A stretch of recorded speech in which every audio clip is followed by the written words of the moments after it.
जय माता की भक्तों। तो आज जानेंगे काल भैरव अष्टमी के बारे में, उनकी पूजा विधि, उनकी कथा, उनके महत्व और उनकी कथा के बारे में। तो चलिए शुरू करते हैं। जैसा कि काल भैरव महादेव का रौद्र स्वरूप है, काल भैरव को भूतों के राजा भी कहा जाता है। तो सुबह सबसे पहले आप स्नान कर ब्रह्म मुहूर्त में काल भैरव जी की तस्वीर लगाकर आप उनकी पूजा अर्चना करें। सबसे पहले पूजा स्थल पर गंगा जल छिड़क कर उस स्थल को पावन पवित्र कर लें। इसके बाद एक थाली में रोली, चावल, तिल, काले तिल आप ले सकते हैं और दीवा रखकर जोत जलाकर काल भैरव जी की आरती करें। उनका चालीसा पढ़ें और उनका आप स्तोत्र भी पढ़ सकते हैं। काल भैरव जी की पूजा करने से सारी नेगेटिविटीज़, जितनी भी बुरी आत्माएं होती हैं, बुरी अलाय बलाएँ होती हैं, वो सब दूर होती हैं। घर में पॉजिटिविटी का वास होता है और इंसान के अंदर से भय सारा निकल जाता है, वह निर्भय बनता है। जैसा कि काल भैरव को भूतों का राजा भी माना जाता है और मृत्यु का देवता भी कहा जाता है। काल भैरव जी के भोग के लिए वैसे तो उनको बेसन के लड्डू, उड़द की दाल के बड़े या फिर आप उन्हें पान का भोग भी लगा सकते हैं या फिर जलेबी का भोग भी लगा सकते हैं। ये सब काल भैरव के प्रिय भोग हैं। उनका वाहन श्वान है, यानी कुत्ता। वैसे तो उनके 8 स्वरूप हैं, तो उनमें उनके अलग अलग वाहन हैं, मगर जब हम उन्हें पूजते हैं तो उनके बटुक भैरव के रूप में पूजते हैं, क्योंकि वो उनका बाल रूप है। जैसा कि उसमें उनका जो वाहन है वो श्वान है। इस दिन आप काले कुत्ते को रोटी खिलाएं, उसकी सेवा करें और आप उसे पनीर भी खिला सकते हैं। हो सके तो अपनी श्रद्धा अनुसार मंदिर में दान पुण्य करें। इस बार की जो दिसंबर में पौष के महीने में काल भैरव अष्टमी पड़ रही है, वो आपकी 22 दिसंबर को रहेगी। तो काला अष्टमी का आप व्रत 22 दिसंबर को ही करें। 22 दिसंबर को ही दिन में 2:31 से अष्टमी तिथि का प्रारंभ होगा और शाम को नेक्स्ट डे 23 दिसंबर को शाम को 5:07 पर इसकी तिथि समाप्ति होगी। इसलिए ही आपको इसका जो व्रत है वो 22 दिसंबर को ही रखना है, क्योंकि कितने लोगों के यहाँ चंद्रदेव को अर्घ्य दिया जाता है और उसके बाद ही कुछ ग्रहण करा जाता है, रात को भोजन, व्रत का पारण किया जाता है। तो अगर आपके यहाँ भी ऐसा है तो आप 22 दिसंबर को ही रखें, क्योंकि 22 दिसंबर को ही इसका व्रत रखा जाएगा।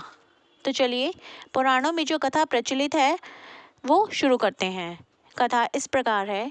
एक बार की बात है, भगवान विष्णु जी ने ब्रह्मा जी से पूछा कि इस ब्रह्मांड में सबसे सर्वश्रेष्ठ कौन है। तब ब्रह्मदेव जी ने उत्तर देते हुए कहा कि इस ब्रह्मांड में मैं ही सबसे सर्वश्रेष्ठ हूँ।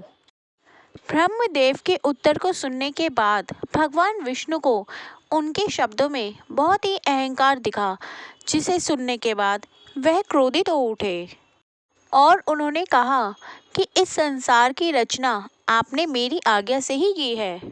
इसके बाद ब्रह्मा जी और विष्णु जी चारों वेदों के पास गए और अपने सवाल का उत्तर ढूंढने लगे। सबसे पहले वह ऋग्वेद के पास गए और उन्होंने उनसे पूछा कि इस ब्रह्मांड में सबसे सर्वश्रेष्ठ कौन है। तब ऋग्वेद ने उत्तर देते हुए कहा कि शिव ही सबसे सर्वश्रेष्ठ हैं। वो सर्वशक्तिमान है और सबके सब जीव जंतु उन्हीं में ही समाहित हैं।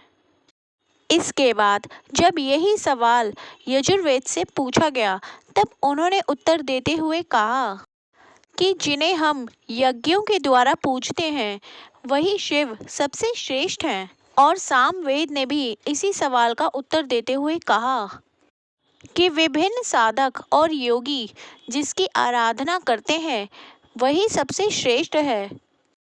और तो और जो पूरे विश्व को नियंत्रित करता है वो त्र्यंबकम यानी शिव हैं, यानी शिव ही सबसे सर्वश्रेष्ठ हैं।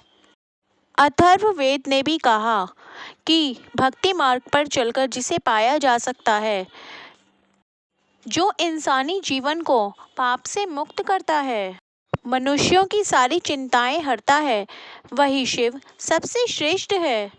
चारों वेदों के उत्तर सुनने के बाद ब्रह्मा जी का अहंकार शांत नहीं हुआ। अब वह जोर जोर से उनके जवाबों पर हंसने लगे। तभी वहां भगवान शिव दिव्य प्रकाश के रूप में उपस्थित हुए। अब शिव जी को देखकर ब्रह्मदेव जी का पांचवा सिर क्रोध की अग्नि में जलने लगा। उसी समय भगवान शिव ने अपने अवतार की रचना की और उसे काल का नाम देकर ये कहा कि ये काल मृत्यु का राजा है। वो काल मृत्यु का राजा कोई और नहीं बल्कि भगवान शिव का अवतार काल भैरव था। क्रोध की अग्नि से जलते हुए सिर को अब तो भैरव जी ने ब्रह्मदेव जी के धड़ से अलग कर दिया, लेकिन ऐसा करते ही भैरव जी को ब्रह्म हत्या का पाप लग गया। तब भगवान शिव ने उनसे कहा कि अब तुम्हें ब्रह्म हत्या का पाप लग चुका है। अब तुम्हें एक सामान्य व्यक्ति की तरह तीनों लोकों पर भ्रमण करना होगा। जिस जगह पर तुम्हारे हाथ से ये शीश छूट जाएगा, वहीं पर तुम इस हत्या से मुक्त हो जाओगे। शिव जी का आदेश पाकर काल भैरव जी तीनों लोकों की यात्रा पर चल दिए। तीनों लोकों की यात्रा करने के बाद भैरव जी काशी पहुँचे। काशी भगवान शिव की नगरी है, जहाँ पर वे बाबा विश्वनाथ के रूप में जाने जाते हैं। यहाँ गंगा के तट पर पहुँचते ही भैरव जी के हाथ से ब्रह्मदेव जी का सर छूट गया और तभी वे ब्रह्म हत्या के पाप से मुक्त हो गए।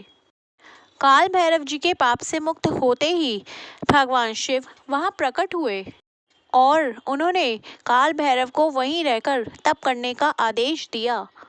भगवान शिव ने उन्हें आशीर्वाद दिया और कहा, तुम इस नगर के कोतवाल कहलाओगे और इसी रूप में तुम्हारी युगों युगों तक यहाँ पर पूजा होगी। भगवान शिव से प्रेरणा पाकर जिस स्थान पर काल भैरव रह गए, वहाँ उनका मंदिर स्थापित किया गया। काशी में मान्यता है कि भक्तों को बाबा विश्वनाथ के बाद काल भैरव जी के दर्शन करना अनिवार्य है, अन्यथा बाबा विश्वनाथ के दर्शन अधूरे माने जाते हैं। जिस स्थान पर ब्रह्मदेव का शीश गिरा था, उस स्थान को कपाल मोचन तीर्थ के नाम से जाना जाता है। तो दोस्तों, ये थी काल भैरव जयंती की कथा। कथा आपको कैसी लगी प्लीज़ कमेंट बॉक्स में लिख के ज़रूर बताइएगा। और जो भी भक्त इस चैनल पर नए हैं, इस चैनल को लाइक, सब्सक्राइब और शेयर करना ना भूलिएगा और बेल आइकन को भी प्रेस कर दीजिएगा, जिससे आपको इस चैनल पे डलने वाली नोटिफिकेशन जल्द से जल्द मिल जाएगी। और अगर आप काल भैरव का चालीसा या उनकी आरती सुनना चाहते हैं तो वो भी आपको हमारे चैनल पर मिल जाएगी। धन्यवाद। जय काल भैरव। हर हर महादेव।